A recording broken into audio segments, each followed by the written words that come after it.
Tonight, Florida Governor Ron DeSantis' campaign touting what it calls a significant third-quarter fundraising haul, $15 million. I will be sworn in as the 47th president of these United States.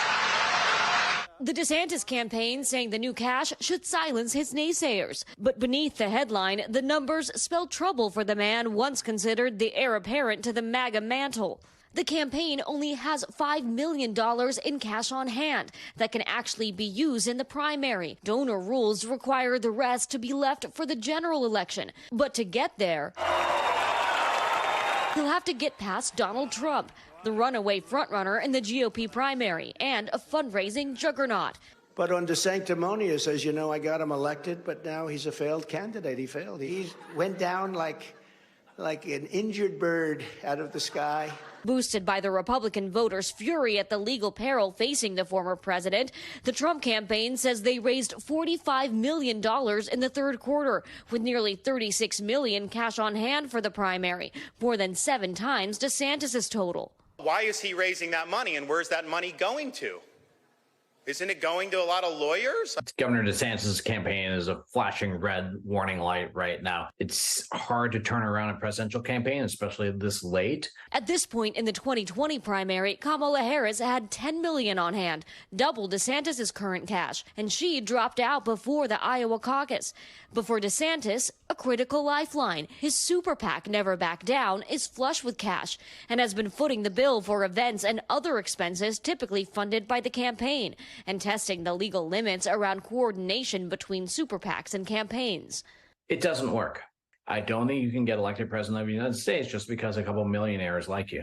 And now the DeSantis team taking a critical step, flying in staffers from his Tallahassee headquarters to Iowa in an urgent effort to shore up support in the first-in-the-nation caucus state. Hello, Iowa! More than 3 months out before caucus goers have their say, a campaign dogged by donor woes for months, now facing renewed concerns about the power of its purse.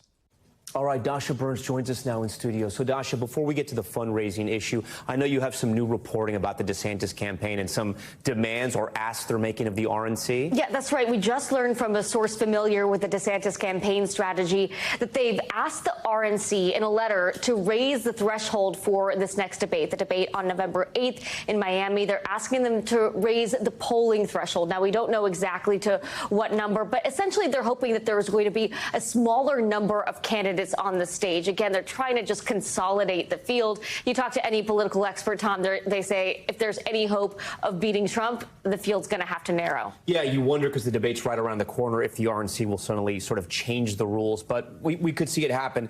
Let's talk about the fundraising. So the DeSantis campaign learning easy come, easy go. Right. They're raising a lot of money, but as your reporting shows, they're spending a lot of money. That's exactly right. And this is an issue that they had over the summer. Their burn rate, meaning the amount of cash that was going out, was just really significant. Now, what they're saying now with this number, though, while their cash on hand is low, that $5 million, they're saying that they've steadied the ship, that they are in a very different place now than they were over the summer, where the amount that they were spending was significantly higher than the amount that they were bringing in. They're saying right now that $5 million, they're saying that they're actually in a pretty good place with that. And remember, you know, we're making the Kamala Harris comparisons.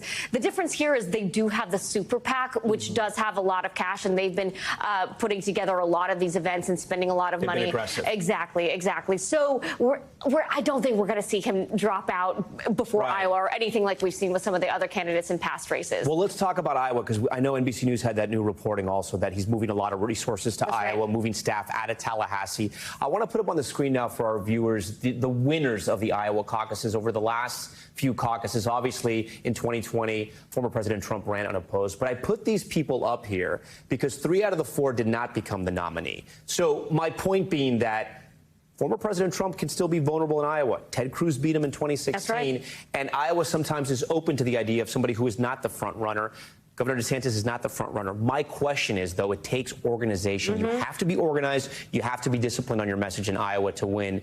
You've been with the DeSantis campaign. Are you seeing that on the ground in Iowa? Well, look, the images you put up on the screen there, I think those were upsets. Those were not expected wins. And I think that's exactly why the DeSantis campaign is focusing so hard on Iowa, because Iowa sometimes picks people that folks don't necessarily expect, and they make their decisions close to the last minute. And what I've seen is significant organization on the ground. They've had boots on the ground since early summer. They started way before a lot of these other campaigns started. They've had a lot of ground game organization. They've been at doors before a lot of other campaigns. So they've taken this really seriously because they see Iowa as really their best shot at making this thing happen.